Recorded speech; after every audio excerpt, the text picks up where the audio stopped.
irmãs, uma boa noite a todos. Jesus ampare então o nosso propósito de nos reunir aqui para o estudo doutrinário da noite com o tema, o livre-arbítrio, no Livro dos Espíritos, terceira parte, capítulo 10, da lei de liberdade. Então essa lei é uma lei divina, conforme as 11 leis que Allan Kardec traz para nós nesse capítulo, que é exatamente essas leis que estão na nossa consciência. Allan Kardec pergunta aos Espíritos, onde é que estão as leis divinas? Estão esculpidas, vamos dizer, nas nossas consciências, estão guardadas conosco. Então, uma dessas 11 leis, na terceira parte do Livro dos Espíritos, a de número 10, é exatamente essa, sobre a lei de liberdade. Todos nós somos livres, desde que nós, quando chegamos nesse patamar da nossa evolução, que nós vamos estudar aqui, como que é esse patamar, da evolução, quando é que nós chegamos no livre-arbítrio. Então, nesse chegar ao livre-arbítrio, Allan Kardec comenta para nós que ali ele ainda cita as questões da escravidão, as questões nesse capítulo 10, a lei de liberdade. Ele nos fala da fatalidade, quer dizer, a fatalidade na vida da gente é consequência do nosso livre-arbítrio. Então, se nós temos um destino, uma fatalidade, é porque nós, com o nosso livre-arbítrio, nós criamos essas condições. Isso que os Espíritos nos falam. Não tem uma fatalidade na vida da gente, não tem. O que tem é o nosso livre-arbítrio gerando reações às nossas ações. Na lei do karma, que se diz também. Então, com essas questões, Allan Kardec vai falar para nós da plenitude da nossa liberdade, e assim nós só vamos ser livres, totalmente livres, vamos dizer, quando nós então seguirmos os caminhos do bem, da caridade, do amor ao próximo. A gente vai se libertando gradativamente de uma série de situações ligadas ao nosso passado. Então nós tiramos aqui do livro Dinâmica Espiritual da Evolução, Dr. Jorge Andréa. Esse livro, excelente livro sobre a questão Dinâmica Espiritual da Evolução, onde ele comenta aqui para nós, nos seus estudos, isso aí. Então, o princípio inteligente, criado por Deus, todos nós aqui já fomos princípio inteligente. Hoje, depois que nós entramos no reino nominal, em vez de nós sermos um princípio inteligente, nós somos agora espíritos. Só depois que a gente entrou no reino nominal. É isso que Allan Kardec fala para nós, os espíritos falam para nós. Quer dizer, quando nós então estamos dotados de livre-arbítrio. E acontece isso só quando nós estamos aqui no reino nominal. Enquanto nós estivemos no reino dos minerais, então nós, a centelha, o princípio inteligente, ele dorme. Nós dormimos há milhares e milhares de anos na chamada era arqueozóica. Que era essa? Essa era é a era, vamos dizer assim, aqui a Terra tem 5 bilhões de anos.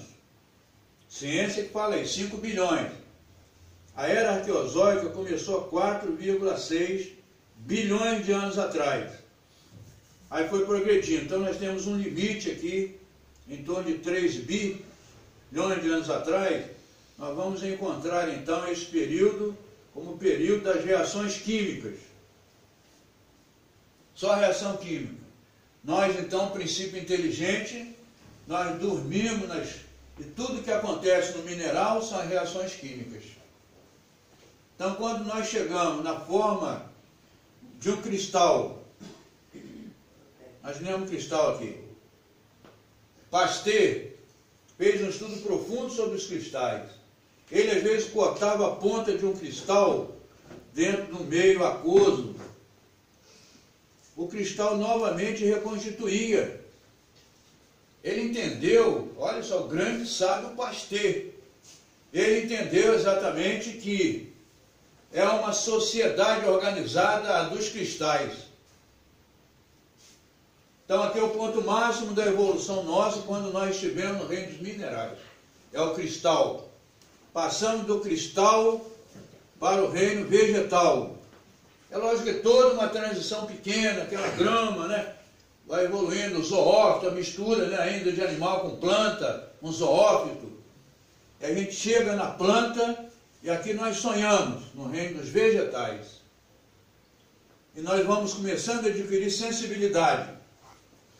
Depois nós passamos para o reino animal. Observar essa polaridade aqui, somos nós. Princípio inteligente, já está de cabeça para baixo. Nós chegamos a fazer um seminário aqui sobre esse assunto ou não? Não. A gente fica aí, se vocês quiserem fazer, a gente aprofunda mais, né? Vou ter que passar rápido aqui cada palestra. Mas nós podíamos fazer um seminário desse tipo aí, ó, é interessante. Porque todos nós aqui já vivemos isso aqui. Tem milhares e milhares, milhões de irmãos e irmãs também estão evoluindo nesse reino, nos reinos, né? Então aqui nós acordamos no reino dos animais. Aí nós vamos ter o instinto, que é uma inteligência embrionária. Mas tem muito animal que chega até a fazer pintura, né? Tem elefante que pinta, lá bota aqui, ele pinta. Cavalo que pinta. Chimpanzé que é capaz de fazer conta. Então essa inteligência embrionária chama-se instinto. Aí depois é que nós gostaríamos de chegar nesse ponto aqui, que é da nossa palestra, aonde nós então entramos naquilo que André Luiz chama de protoforma humana, como se fosse uma criança espiritual. São chamados elementais. Allan Kardec, lá no capítulo 100, na pergunta 100 do Livro dos Espíritos, Allan Kardec vai perguntar sobre espíritos levianos, divide em 3 categorias. Né? Vocês estão estudando aqui, né? Essa questão do Livro dos Espíritos, 3 categorias, né? Espírito puro, depois o espírito ele vai dividir as questões de espírito leviano, não tão puro, pseudo-sábios, né? Então ele encaixa aqui os elementais, aonde nós vamos encontrar nos elementais, nessa pergunta 100 do Livro dos Espíritos, nós vamos encontrar lá ele falando sobre os elementais, sobre duendes, sobre fadas, sobre gnomos. Não sei se alguém está com isso na cabeça, mas é a pergunta de número 100, 102, 103. Então nessa divisão, mas ele fala, ele vai receber, nós temos isso na Revista Espírita, de 1858, de fevereiro, de julho e de novembro. 3 revistas espíritas. Alguém tem acesso à Revista Espírita de Kardec aqui ou não? Temos, né? Tem algumas aqui no centro. Tem no centro, né? Tem. Então, nesses 3 números de 1858, ele vai receber uma comunicação psicografada de um duende. Olha que interessante.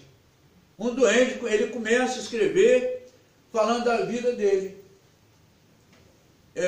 Vai ter uma irmã chamada Ratani. Ela cuidava do reino vegetal só das flores, do perfume das flores. A Ratani, era o nome dela, né? Esse espírito elemental está em transição para chegar na condição humana nossa. São ainda quase crianças espirituais.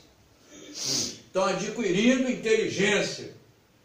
Depois vão ser donas do livre-arbítrio, de razão, para poderem operar como nós estamos aqui operando. Todo mundo aqui é inteligente, né?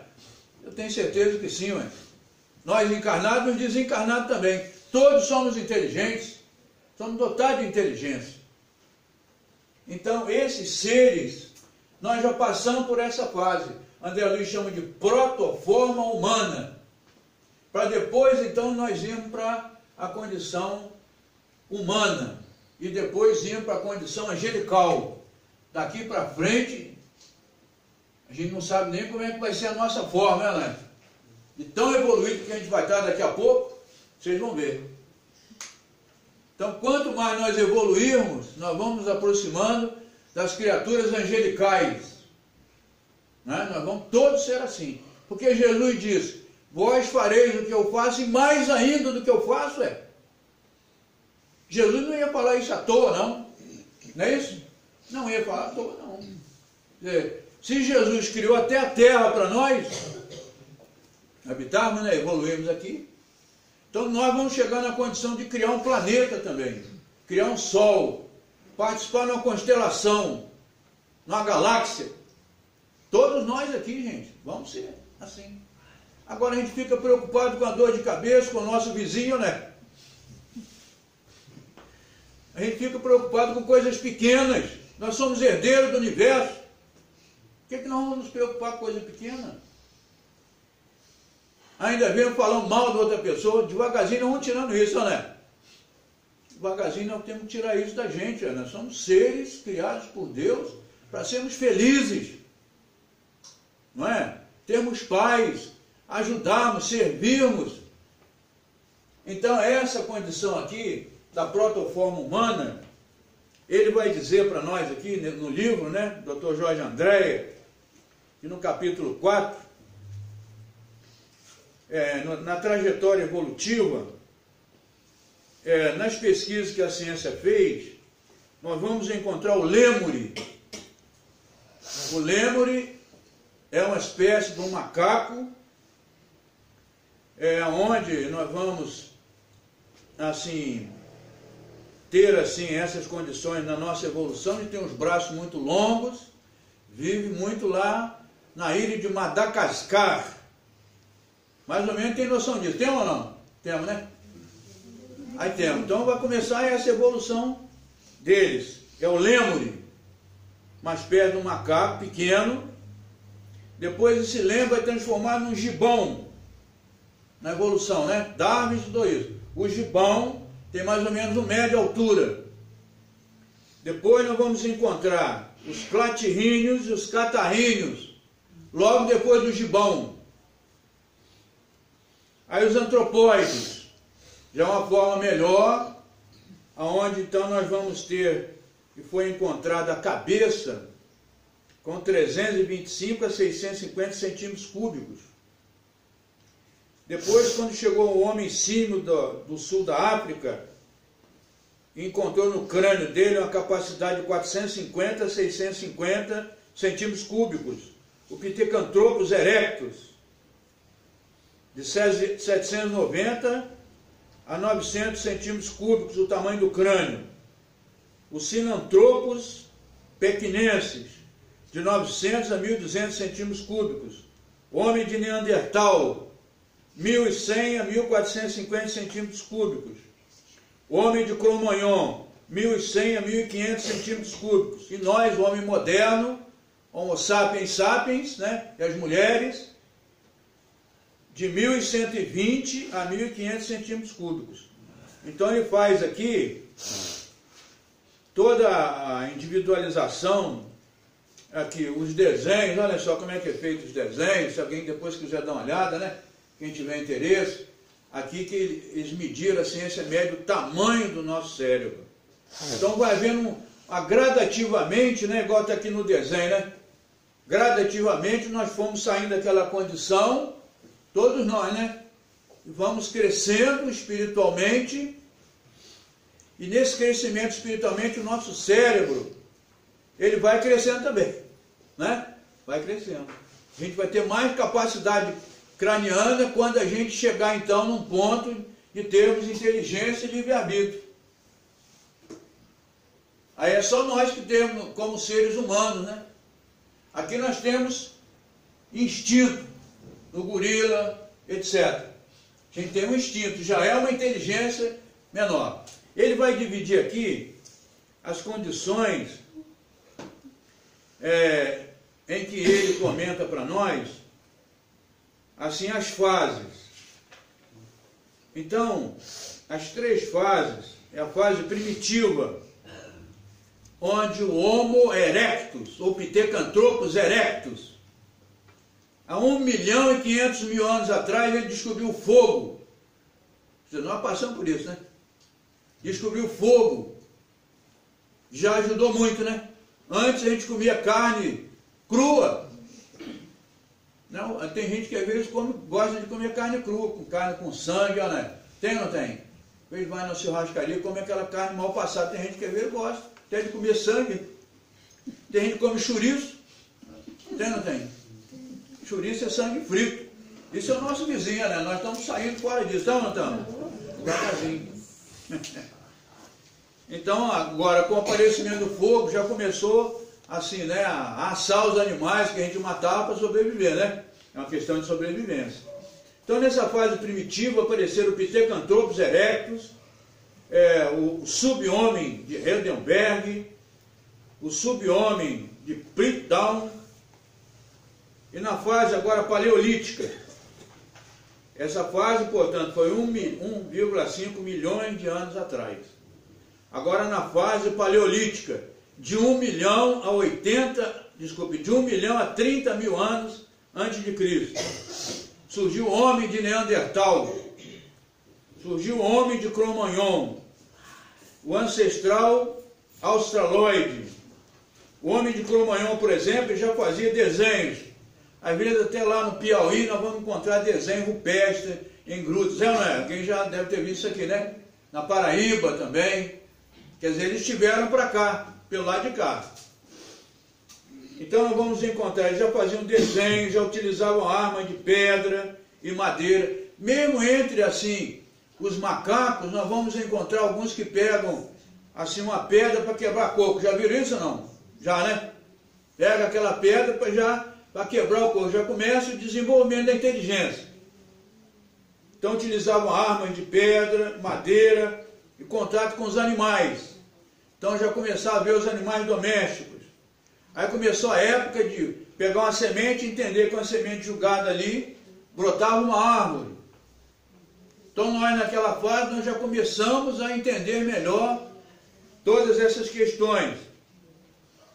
E a humanização, e desse período então, para cá André Luiz fala que nós gastamos aqui já nessa parte aqui 1,5 bilhão, 1 bi, em 5 bi, né? Da idade da Terra, 1,5 bi nós gastamos na nossa evolução espiritual até chegar na humanização. Tempo longo, né? Sem falar nesse setor aqui dos cristais. Sem falar nisso, André Luiz, né? Fala isso para nós. Mas só há 200 mil anos nós conseguimos alguma condição melhor para nós. Então, nesses 200 mil anos, há 40 mil anos atrás vieram os capelinos para cá. Quer dizer, quando nós chegamos no homem de Cro-Magnon, homem de Neandertal, Homo sapiens, sapiens, homo moderno praticamente, embora a nossa forma não fosse assim tão, né, melhor, igual nós temos uma forma melhor hoje, né? Então o que vai acontecer? Aí nesse período é que os capelinos vieram há 40 mil anos atrás. Boa noite. Então há 40 mil anos atrás que os capelinos fizeram a inserção, porque nós já tínhamos uma condição de oferecer para eles um corpo melhor, né? Embora não seja como nós somos hoje, né? Que todo mundo nós temos um corpo bonito, vamos dizer assim. Se nós olharmos lá para trás, olha aqui, ó. Não é? Nosso corpo hoje está muito mais bonito do que alguns milhares de anos atrás. Então nós já fomos evoluindo gradativamente e os capelinos fizeram a inserção para formar as 4 grandes raças que nós conhecemos, né? A raça ariana, a raça egípcia, a raça hindu e a raça hebreia. Já tinha a africana e já tinha a raça chinesa. Então, com isso, ele vai falar dessa humanização, e Emmanuel comenta para nós, nesse outro livro aqui, muito interessante, Os Exilados da Capela, que é o período da humanização não é feito aqui na Terra, feito no outro planeta. Nesse outro planeta, é na mensagem de 1937, Emmanuel então comenta para nós, através de Chico Xavier, essa condição, né, aonde nós vamos ter o chamado elo perdido, que ninguém acha o elo perdido, né? Ciência não acha. A transição do gorila para o ser humano, todo mundo sabe que tem, mas o elo, ali a transformação, ninguém sabe onde que é, porque é feita fora da Terra. Então, Emmanuel, nessa mensagem, através do Chico, diz assim: mas a promoção do princípio espiritual do animal, a racionalidade humana, se processa fora da Terra, dentro de condições e aspectos que eu não posso vos descrever, dada a ausência de elementos analógicos para as minhas comparações. Disse Emmanuel, disse em 1937, mensagem está toda aqui no livro. Mensagem está toda aqui no livro Os Exilados da Capela. É um livro que quase todos nós temos, né?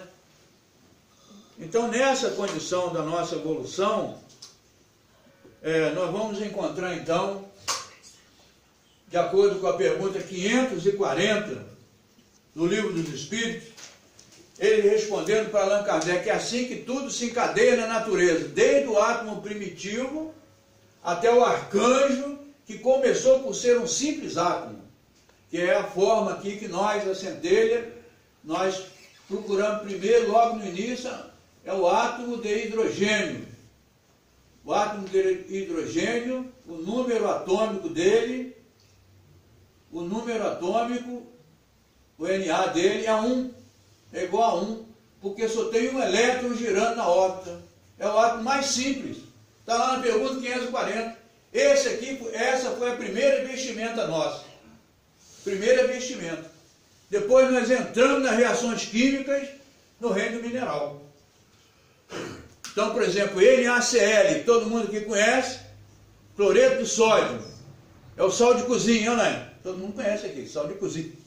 Então, sal de cozinha é o cloreto de sódio. Então, ali, nós já vamos ter condições, então, de começar a individualização nossa no processo, né, dos cristais, até chegarmos nos cristais, que é a forma mais evolvida no reino dos minerais. Pasteur estudou muito essas questões aí. Então, como é feita fora daqui da Terra, com cidades organizadas, né, lá, o perispírito do gorila, por exemplo, que é o topo da evolução, ele vai recebendo transformações para chegar no gnomo, chegar na fada, chegar em outras formas, né, embrionárias, da protoforma humana, que são os elementais. Existem classificações para cada um, para a água, para o fogo, para o ar, para a terra. Basicamente são esses, né? Mas tem inúmeros outros elementais dos princípios da evolução humana. Então são quase crianças. Na pergunta 540, que Allan Kardec recebeu informação dos espíritos, que eles trabalham porque tem muito fluido vital. O elemental, né, que é essa protoforma humana, criança espiritual, para chegar no nosso ponto, no reino nominal, eles trabalham com o espírito superior para fazer terremotos, maremotos, tsunami, tempestades, furacões, tufões. Milhares deles são reunidos por espíritos superiores. Eles coordenam, tiram o fluido vital, o ectoplasma dessas criaturas para poder mexer. Pense bem a energia para rasgar a terra e fazer um terremoto. Tem que ter muita energia. E essa energia advém deles, dos elementais, aos milhares. Está lá nas perguntas de 536 a 540 do Livro dos Espíritos, que vocês estão sempre estudando, né? Então é assim, então nós chegamos depois dessa condição, nós agora servimos como intermediários. Posteriormente nós vamos então passando por transformações, igual Allan Kardec recebeu uma informação de um espírito que ele cuidava já de uma criança. Ele falou que era a primeira reencarnação dele como humano. Está na Revista Espírita isso. Primeira reencarnação dele, do elemental, como ser humano. É uma espécie de um anjo protetor para tomar conta de uma criança. Por isso que a criança, às vezes, faz tanta, né, coisa assim, tanta arte, né, e quase não se machuca. Mas se machuca, ainda tem aquele amparo espiritual. Então ele já tem os anjos de guarda dele ajudando, né? E muitas às vezes são nessas condições. Allan Kardec fala isso para nós. Tomam conta das crianças. No caso em questão, era a primeira reencarnação dele como ser humano. Desse espírito, que é elemental, agora entra para o nosso reino hominal. Então vale a pena a gente estudar as obras de Allan Kardec. A Revista Espírita traz muito isso para nós. lá na Revista Espírita, né? Tem muita informação mesmo. Então nós agora estamos dotados do livre-arbítrio. Nós escolhemos entre o bem e entre o mal. Tem espírito que às vezes fala, eu não vou fazer nada errado. Mais ou menos parecido com a gente aqui, né? Não vou fazer nada de errado, não quero errar mais. Eu quero seguir firme ali. Mas a maior parte de nós acaba errando, né? A gente fala, promete muito que não vai errar mais. Cada reencarnação a gente promete isso, né? Ó, eu agora não vou errar mais. A gente acaba, às vezes, vacilando e errando, né? Às vezes a gente erra mesmo. Mas tem espíritos que prosseguiram, desde que eles acordaram para a razão, para o livre-arbítrio, dotado de inteligência, eles seguiram aquela linha. Emmanuel disse que Jesus praticamente seguiu em linha reta. Jesus Cristo, um espírito puro, né? Na classificação. Ele falou, eu não quero errar, eu quero seguir em linha reta. É igual a gente, mais ou menos, né? A gente tem essa vontade, mas acaba, né? Num momento ali a gente acaba falhando. É difícil mesmo. Então, cada reencarnação, a gente vai evoluindo um pouco mais. Cada reencarnação nossa. A gente ganha um pouco mais de inteligência, de amor ao próximo, de caridade, e nós vamos seguindo. Então, nesse outro livro também, Universo e Vida, o Áureo fala isso. E nesse livro aqui, A Vida Escreve, do Hilário Silva. Nesse livro, Chico Xavier, Hilário Silva e Valdo Vieira e Chico Xavier como médiuns.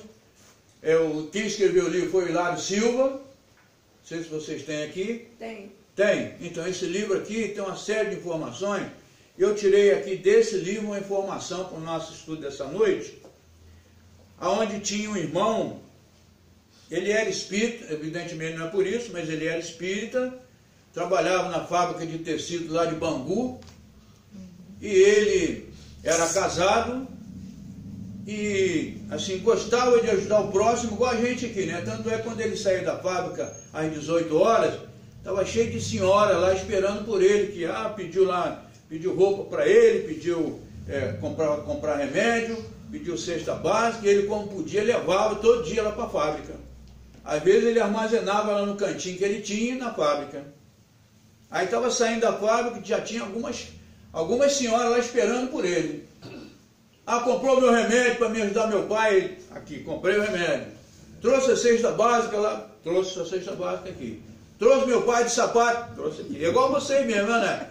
Pagou minha conta de luz? Paguei. É igual vocês fazem aqui, né? A gente sabe que fora da caridade não tem salvação. Fora da caridade não tem salvação. Então ele era uma pessoa assim, de repente, ele descuidou, o braço dele entrou para dentro da máquina, moeu, triturou o braço dele, correram, os colegas desligaram, chamaram o médico da fábrica, o enfermeiro, chegaram, conseguiram tirar, ele veio sem o dedo indicador. Esse dedo aqui dele perdeu, ficou lá dentro da máquina. Sangrando, todo esmagado, o braço, correram com ele para a enfermaria da firma, né? Essa fábrica de tecido lá em Bangu, famosa no mundo todo, porque exportava até, né? Na época. Hoje parece que lá é um shopping center. Aproveitaram a estrutura, né? Antiga, fizeram lá um shopping center. Não tem mais a fábrica, né? Aí correram com ele, não tem recurso aqui, nós vamos direto lá para o centro do Rio de Janeiro. Foram para o hospital referência, chegaram lá, o médico correu lá, os médicos correram, sangrando, começaram a ajudar, né, a estancar o sangue, botaram o braço dele no antipoio, botaram remédio, curativo, o médico bateu a chapa, depois projetou a chapa lá. Aí começou a falar para ele presente, o médico da firma e o enfermeiro da firma. Você acredita em Deus? Perguntou para ele ao médico, você acredita em Deus? Ele falou, acredito muito, que eu sou espírita, acredito muito em Deus. Muito bem. Então você faça uma prece a Deus para agradecer a você que você era para perder o seu braço. Olha aqui, ó. Aí mostrou lá. Era para você cortar seu braço inteiro. Mas como você, eu não sei porquê, algo aconteceu que eu não vejo um rompimento muscular.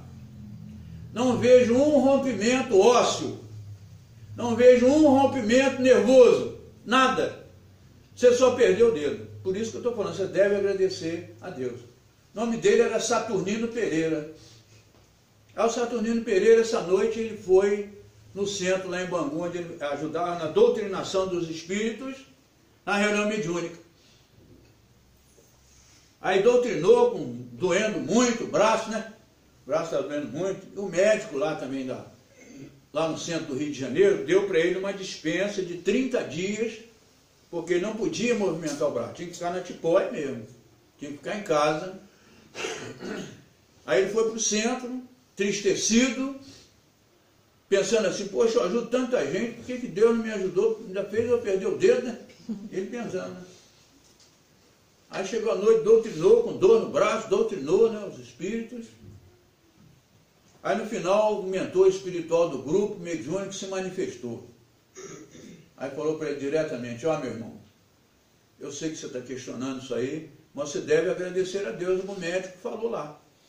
Faça uma prece e agradeça. Sabe por quê? Porque há 80 anos atrás, você era um sitiante aqui no Rio de Janeiro. E você conseguia fazer um produto tão bom que você exportava açúcar em nome do governo brasileiro. Você exportava café.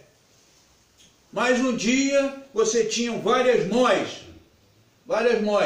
Às vezes, o número de 4, cada escravo seu movimentava a mó, torcia a cana, entrava numa engrenagem, triturava a cana e caía o caldo da cana num recipiente para depois você transformar em açúcar.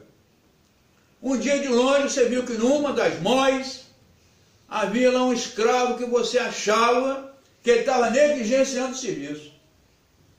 Você correu lá, não quis saber se ele estava doente, não quis saber se ele estava com problema lá com os filhos dele, não quis saber nada. Você pegou simplesmente o braço e com a raiva que você estava tomado, enfiou o braço dele naquela engrenagem, triturou o braço dele, caiu junto com o caldo de cana. Sangue, pedaço de osso, pedaço de músculo, de nervo, dedo. E você toda noite, você começou a sonhar com caldo de cana, cheio de sangue, cheio de dedo, cheio de pedaço de músculo, de nervo, de osso. Você não teve sossego mais depois desse dia. Você desencarnou. E você abandonou o escravo para ele morrer à míngua. Você não foi lá nem para saber que você estava precisando de alguma coisa. E ele morreu mesmo de gangrena, abandonado por você. Então, você sabe hoje que para a gente corrigir um erro, qualquer um de nós aqui para corrigir um erro da gente, primeiro é o arrependimento.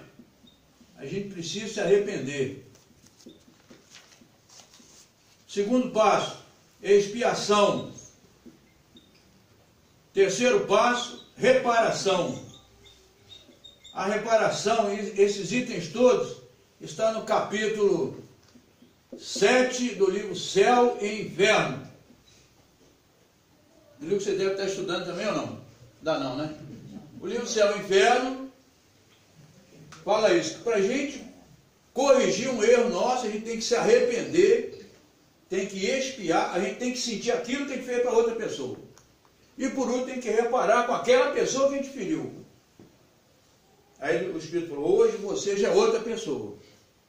Você já não é mais aquela criatura violenta de ontem.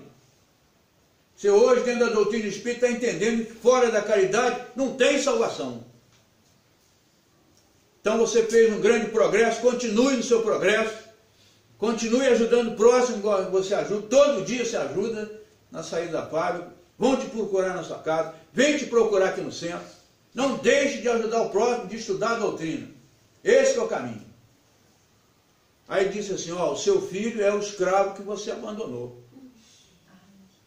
E você pediu, sonhava tanto, você morreu, desencarnou, muitos estavam te esperando lá, que você prejudicou, seus escravos.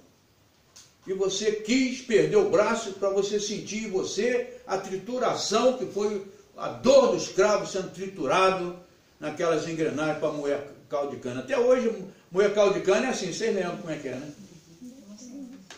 Às vezes tem um motorzinho para ajudar, né? É daquele jeito, ele enfiou o braço ali, do escravo. E ele pediu isso, ó, eu quero vir e quero perder meu braço inteiro. Agora, então a diferença que é falada por Allan Kardec entre fatalidade e livre-arbítrio.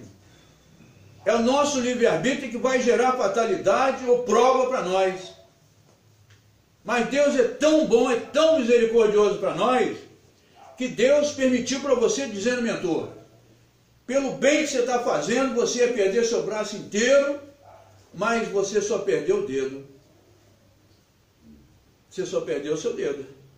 O seu braço, Deus fez com que você não perdesse seu braço, porque o seu braço ainda é importante para você servir ao próximo, carregar a cesta básica. Olhem, o mentor falou isso para ele. Mas, diante das leis, você perdeu o seu dedo só. Mas ele saiu de lá no centro, numa alegria, com dor no braço, mas numa alegria. Nossa, essa é a explicação que eu queria. O escravo que eu maltratei hoje é meu filho que eu tenho que educar. Por isso que a nossa família é uma maravilha, né? É por isso. Graças a Deus. Nós estamos tendo oportunidade de botar no caminho certo aqueles que a gente desviou. Às vezes pode ser mais de um filho, né? Nós estamos tendo a oportunidade agora com Jesus, com Deus, nosso Pai, com a doutrina do Espírito, e darmos a diretriz correta para aqueles que estão sob a nossa condição, na condição de filhos, né? Então, ele se reergue. Aí vai chegar em casa, no dia seguinte, ele falou assim, não tem justificativa para mim ficar 30 dias vendo sessão da tarde. Eu vou voltar para o serviço. Aí ele voltou para o serviço, chegou lá, mas você está com a dispensa de 30 dias, o que você está fazendo aqui? Você tem que ficar com o braço na tipóia. Ele falou assim, mas eu tenho o braço esquerdo para ajudar. A gente faria isso também, ou não é? Certamente que sim. Ficar 30 dias em casa vendo sessão da tarde. Realmente não é nada bom, não é? Então nós temos essas informações. Então observemos agora uma situação muito interessante. Essa situação muito interessante que André Luiz fala para nós aqui no livro Evolução em Dois Mundos, nesse aqui, ó. Evolução em Dois Mundos. Meu capa antiga, já tem capa nova. Evolução em Dois Mundos. Tem aí também esse livro. Tem também aqui. Muito bem. Então nesse livro ele vai falar de uma partícula, uma unidade de força chamada bióforo. Bióforo. Talvez ninguém tenha ouvido falar nessa partícula aqui. É uma unidade de força psicossomática produzida pela nossa mente. Então ela age numa célula. Imaginemos aqui a célula, o núcleo celular, cromossomas e genes. 46 cromossomas, 23 vêm do espermatozoide, 23 vêm do óvulo. Forma o zigoto. Então, esses 46 cromossomos são essas estrias no núcleo. Dentro delas estão os genes. Então, os genes, só no nosso genoma até agora é descoberto 3,2 bilhões de genes. 3,2 bilhões. Cada gene é constituído de DNA e RNA e proteínas. É o ácido desoxirribonucleico, que está ao contrário aqui porque é em inglês, né? E RNA, o ácido ribonucleico. O ácido ribonucleico encapsula o DNA. Então é assim, o DNA é a base estrutural da nossa hereditariedade.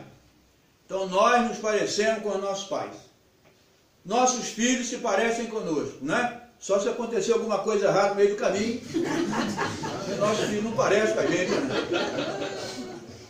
Mas se não aconteceu nada, nosso filho tem que parecer com a gente, por causa do DNA. Não é assim que faz o ratinho, faz aquele exame dele lá? E sem querer a gente passa na sala, né? Sem querer a gente vê aquelas confusões todas lá. Então, é por isso. E é 99,99 com chance de acertar, né? É impressionante, o acerto é quase 100%. Então, olhem só, o bióforo, ele atua em todos os cromossomos, no DNA, atua no DNA, todos os genes, toda a parte citoplasmática da célula, imprimindo a nossa culpa. Imprimindo nossa culpa. Então a nossa culpa vai refletir e vai dar um corpo para nós adequado. Eu Quis Ser Down. Esse livro da Cândida, esse aqui é o irmão dela, o Ivan, desencarnou em 2014. A mãe dela, espírita, se viu uma vez projetada no sonho dela, ela se viu afogando 3 crianças num lago.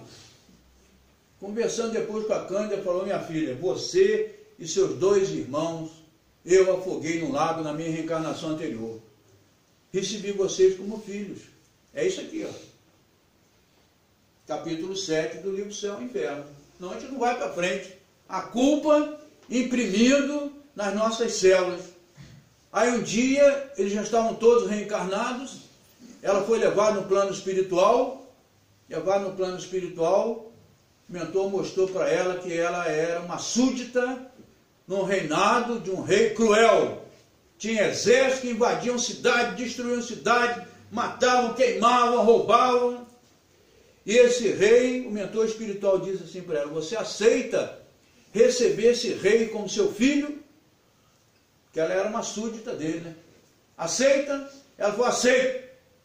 Aceito receber como meu filho. Olha, ele vai ter problemas mentais. Os bióforos vão atuar nos cromossomas dele. Ele vai vir com síndrome de Down. Aceita-se mesmo? Aceito. E ela trouxe o Ivan, que era esse rei cruel, vai ser filho dela. Aí nós estávamos lendo mais sobre o cromossoma. Tem um cromossoma de número 21. É o que dá síndrome de Down. Cromossoma 21. Então é chamado de trissomia do cromossoma 21. Estava pesquisando um pouco mais o cromossoma de número 9. Olhem, são 46, né? E o síndrome de Down tem um a mais. Ele fica com 47 cromossomas. Por isso ele tem a característica, assim, se vocês olharem aqui embaixo do Piraí, em Volta Redonda, lá na Austrália, na África, aquele que tem Down é desse jeito, não é? Não muda não. A feição dele é essa, né? É a mesma feição em qualquer lugar do mundo, por causa exatamente desse cromossoma a mais, gerando 47 cromossomas. E o que atua na síndrome de Down é o cromossoma 21. Existe cromossoma 9, dentro dos 46, na célula normal, cromossoma 9, a pessoa reencarna com leucemia. Estava estudando isso. Já nasce assim. Pela culpa, nós imprimimos, através da unidade de força bióforo. Olha que importante, o que André Luiz fala para nós, com a nossa culpa no livre-arbítrio mal utilizado por nós, vai gerar uma fatalidade ao destino, mas o que acontece é sempre função do nosso livre-arbítrio primeiro. Nós é que queremos, nós é que decidimos, erradamente, infelizmente para nós, né? Aí depois a culpa, nós temos que arrepender primeiro, depois expiar, sofrer aquilo que a gente fez e depois reparar. A pessoa às vezes vem como filho ou filha da gente, né? Então, dessa maneira, nós vamos entender o quê? Entender que o livre-arbítrio é soberano, mas ele pode ser de uma relatividade que nós temos que responder por ele, mal usado por nós, né? Quando é mal usado por nós temos então que nos corrigir disso. Então é essa partícula, o bióforo, e são 100 trilhões de células, não é isso? 100 trilhões. Se alguém não acreditar que pode contar, né? São 100 trilhões de células que a gente tem aqui agora. Se alguém não acreditar em mim, pode contar. Então, 100 trilhões, olha só, os bióforos atuando em 100 trilhões. Ah, então houve cego, vou vir paralítico, vou vir com microcefalia, vou vir com hidrocefalia, tudo. E a gente mesmo, secundado pelos benfeitores espirituais nossos. É autismo, é síndrome de Down, esquizofrenia, epilepsia, tudo que a gente quiser analisar com relação à nossa mente. Nós que imprimimos, através do bióforo, porque nós temos a consciência da culpa em nós, marcada, né? Então dá para entender por que essa criatura aqui, o gigante deitado, Jerônimo Mendonça, ele reencarnou, ficou paralítico com 18 anos, ficou cego com 40 anos. Foi presidente de centro espírita em Tuiutaba, cego e paralítico. Trabalhou como ninguém pelo bem do próximo, fazendo caridade. Salvou até pessoas que iam se suicidar. Saía paralítico e cego, igual está aqui, ó. Ele era assim adaptado assim numa cama, numa maca, dentro de uma condução, e ele ia para todas as cidades brasileiras que recebiam ele lá. Fazia palestras, marcava finais de semana, às vezes no meio da semana saía para fazer palestra. Cego e paralítico. Então essa criatura imprimiu nele mesmo, através do bióforo, dos bióforos, no plural, né? Dos bióforos, essa paralisia e essa cegueira, pelo mau proceder dele. Aqui nós temos a dama da caridade, Benedita Fernandes. Nasceu ainda em 1883. Esse desenho aqui é dela, feito por Renoir, através da Mariluza. Esse é o desenho dela. Ela cuidando de crianças, 2 crianças aqui embaixo. Ela criou asilos, orfanatos, para ajudar o pobre. E ela mesma era muito pobre, não tinha um tostão. E ela, através de pessoas interessadas no bem, ela levantou, ela aqui, ó. Essa aqui no meio de 2 irmãos, quando começou a construir um centro espírita, onde a pessoa chegava lá, ela impunha a mão assim na pessoa, tirava o espírito obsessor, a pessoa chegava amarrada, lá em Araçatuba, São Paulo, chegava amarrada, pode soltar. Com tanta fé que ela tinha, igual a nossa fé aqui, né, da lição que a nossa irmã leu. Tanta fé, impunha a mão assim, tirava o espírito. Aí depois ela foi libertando os obsidiados e eles ajudaram a erguer o centro espírita. Ajudaram a erguer o orfanato, um asilo, escolas profissionais, tudo isso em Araçatuba. Até o presidente da República na época, que era Getúlio Vargas, ele deu apoio para ela. Ela desencarnou em 1947, reencarnou em 1883, vivia como louca lá nas ruas de Araçatuba. Foi ajudada por um centro espírita, ela segue a doutrina espírita. Aí ela vai fazer um trabalho tão extraordinário lá. Aqui nós temos algumas fotos, né, das crianças, dos velhinhos do lado lá, albergues, tudo isso ela criou lá. Hoje já foi um grupo de confrades lá, 2014, 2015, falou que tudo isso aqui ainda existe e tem lá o hospital psiquiátrico, o maior do interior de São Paulo, Benedita Fernandes. Pergunta que ela tinha, não tinha nada, vivia obsidiada pelo meio da rua, mas se volta depois de curada para a caridade. É o caminho único para nós. Nós vamos encontrar aqui Gelo Gonçalves, outra criatura assim também, leproso, resgatou o débito do passado dele. Ele foi Alarico I, Alarico II, foi o cardeal Richelieu, só fazendo coisa errada. Matava milhares e milhares de pessoas, destruíam cidades, roubavam de todo mundo. Alarico foi assim, né? Um tipo de um Gengis Khan. Alarico I. Aí ele vai encontrar com Santo Agostinho, no ano 430. Santo Agostinho desencarna. Um pouco antes, em 410, ele vai invadir Roma. Alarico encontra com Santo Agostinho. Santo Agostinho, só a energia de Santo Agostinho já vai fazê-lo mudar através dos tempos. Ele vai pedir perdão para ele não entrar em Roma e destruir as crianças, as pessoas idosas, os doentes, que ele ia botar tudo na igreja. Você não entra na igreja não. Vim pedir para você. Ele atravessou no meio de milhares de soldados. Alarico estava numa tenda. Pediu a Alarico que não invadisse as igrejas, que ele ia colocar as pessoas deficientes todas lá, as crianças, os doentes, as senhoras e os senhores. O Alarico não invadiu lá. Volta e desencarna numa tempestade, olha só, na tempestade o Alarico desencarnou. Depois ele vai voltar como Alarico II.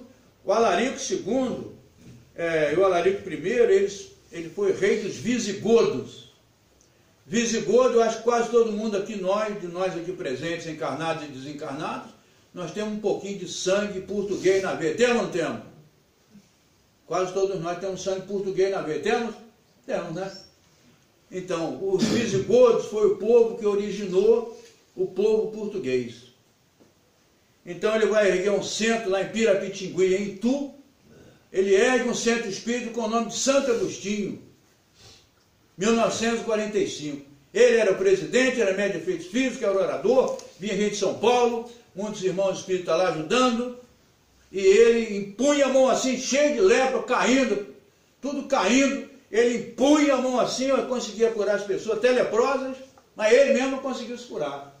Desencarna em 1947, assim, todo assim, né, com problema da lepra, vamos dizer, né. Depois ele se reergue, o perispírito dele está lucífero, ele vai atrás de Chico Xavier para escrever o livro Flores do Outono, de poesia, onde ele narra que ele se lembra da reencarnação como alarico. Cada molécula dele, cada célula que era devorada pelo bacilo de Hansen, que produz a lepra, ele falou que doía tanto nele, que era como se aquilo representasse a pessoa que ele tinha tirado a vida nas reencarnações anteriores. Cruel que ele foi. Aprendeu a ser uma pessoa de bem. O mestre, ele fugia lá do sanatório, lá do leprosário, para fazer caridade com as pessoas pobres do lado.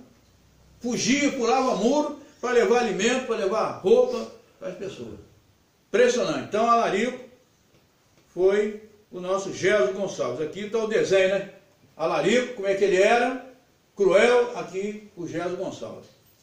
Transformação do espírito para o bem. Nesse outro livro aqui, Solar de Apolo, nós temos então a informação do Vitor Hugo, através da Zilda Gama, em que Herodes o Grande, rei cruel, que mandou matar aqueles meninos todos, da época de Jesus, para mandar matar Jesus, ele queria na verdade matar Jesus, vai se transformar através do tempo no grande espírito São Vicente de Paulo.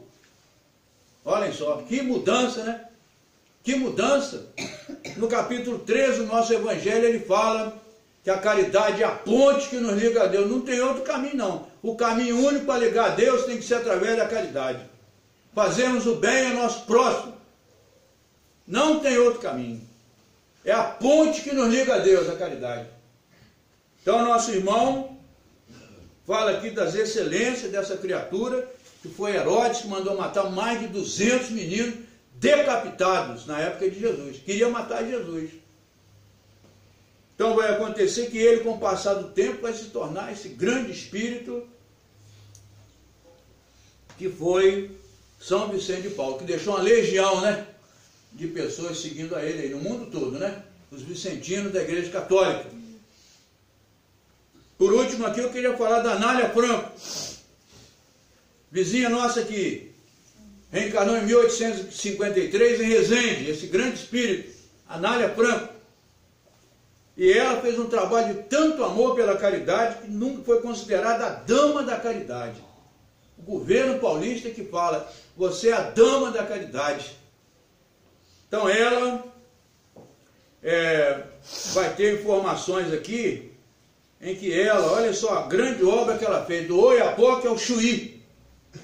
Ela construiu, assim, orfanatos, construiu asilos, construiu escolas técnicas. Só de escolas maternais na capital de São Paulo, ela criou 28 escolas maternais. Ela era professora, né? Primeiro trabalho dela, quando ela chegou em São Paulo, quando ela fez 18 anos, o pai dela foi com a mãe dela para São Paulo, capital. Aí chegaram lá, ela viu tantas meninas novinhas se prostituindo. Falou, pai, não tem jeito da gente tentar reerguer essas meninas, não? Ah, vamos tentar. Vou alugar um galpão aqui, nós vamos chamar as meninas na rua para ir para lá, nós vamos falar da doutrina dos espíritos. Aí começou assim. E ela depois estendeu e criou 28 escolas maternais. Isso é na capital. No interior foram 27. Liceus e escolas noturnas, 3. Escolas para adultos, alfabetização primária, 4. Escola de idiomas, 2. Escola primária para criança, 4. Escolas profissionalizantes, 7. Colégios, 2. Asilos e creches, 22. Asilo e creche na capital, 2. No interior, 22. Outras instituições, 4. colônias educadoras ou regeneradoras, 4 colônias. Pegava o preso, dava para ele plantar, fazer agricultura, para se reerguer de dentro da prisão. Criou 4. Tudo isso existe até hoje. E ela, a associação, veio até no Rio de Janeiro, boa noite, né? No Rio de Janeiro, ela criou uma. Asilo, creche em Uberaba, uma também. Total, 110 obras. 110 em Oiapoque e Ushuí. Ela reencarna em 1853, desencarna em 1919, de gripe espanhola. E ela estava lá com essas meninas, lá no bairro do Brás, que é uma colônia italiana, onde ela começou ajudando as prostitutas. Aí no bairro do Brás, ela estava lá com 45 meninas. Aí pediu para o esposo dela, não tinha filho, era casado, mas não tinha filho. Pediu para ele ir em busca de remédio, médico, já tinha 45, todas gripadas. Todas as 45 crianças, só meninas. Ela dava muito ênfase à menina, para poder tirar a menina da ignorância. Não podia, na época, estudar, é uma série de dificuldades que as mulheres, né, tiveram, agora não existe mais isso. Então, ela estava com as 45 meninas, não teve médico, não tinha remédio, o que ela fez? Pegou um jarro com água, colocou assim na mesa, diante dos 45 leitos. Olhou para o alto e falou: Senhor, Deus meu Pai, eu estou aqui com 45 filhos do Senhor, não são minhas filhas. Eu quero pedir para o Senhor que o Senhor mande do alto o remédio, coloca remédio aqui na água, que não tem médico, não tem remédio para me atender as 45 filhas do Senhor. Se o Senhor entende que elas tenham que sobreviver, eu peço ao Senhor que os médicos do plano espiritual coloquem remédio aqui. Falou desse jeito. De repente a água começa a borbulhar. Aí ela vai por intuição dar um copinho com água, às vezes com a colher de sopa, com água fluida, renovando, de hora em hora, para as 45 meninas. Não perdeu nenhuma menina, olhem só. Todas sobreviveram, sem remédio, sem médico, com a água fluida. Ela não é um exemplo vivo da fé, que todo mundo aqui tem, né? Exemplo vivo. A fé é esse estado de confiança que nós temos que ter em Deus, né? Em Jesus, nos bons espíritos. Temos que ter isso conosco. Igual o pai aflito: Senhor, eu já não acredito mais nada. Ajuda a minha incredulidade.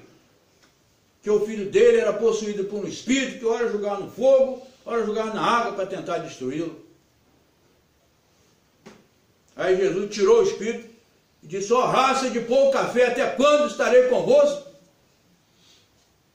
Aí os apóstolos se aproximaram: mas Senhor, por que nós não conseguimos tirar esse espírito? Foi por causa da vossa pouca fé. Tivesse a fé do tamanho de um grão de mostarda, dissesse para essa montanha: sai daqui e vai para lá, a montanha iria, e nada vos seria impossível, porque tudo é possível àquele que crê. Olha só o que Jesus diz: tudo é possível àquele que crê. Né?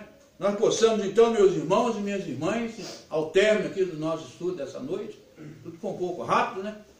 Mas é assim, né? Fora da caridade não tem salvação. A fé é um coadjuvante extraordinário para nós todos. A verdadeira fé, a fé inabalável, é aquela que pode enfrentar a razão frente a frente, em qualquer época da humanidade. É essa que é a fé que Allan Kardec diz para nós no capítulo 19.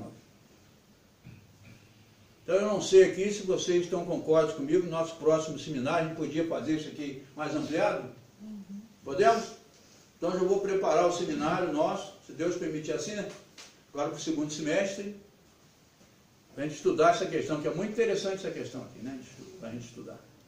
Então eu desejo muita paz a vocês, né? Que Jesus envolva todos aqui, que nós nos conscientizemos, conforme vocês o sabem, estudam muito, eu sei disso, vocês estudam aqui a doutrina, vocês praticam a caridade, eu sei também disso. Continuemos, né? Firmes no nosso propósito de mudança. A gente não quer mais, né? Ter um bióforo aí por causa da nossa culpa de alguma coisa errada, imprimir nas nossas células uma série de situações ruins para nós, né? Vamos trabalhar para que o bióforo seja do lado do bem, né? Trazendo paz e felicidade para nós todos, pelas nossas obras de amor. Que Jesus nos abençoe. Vou devolver a palavra então para a nossa irmã. bênção do passe. Então, meus irmãos, irmãs,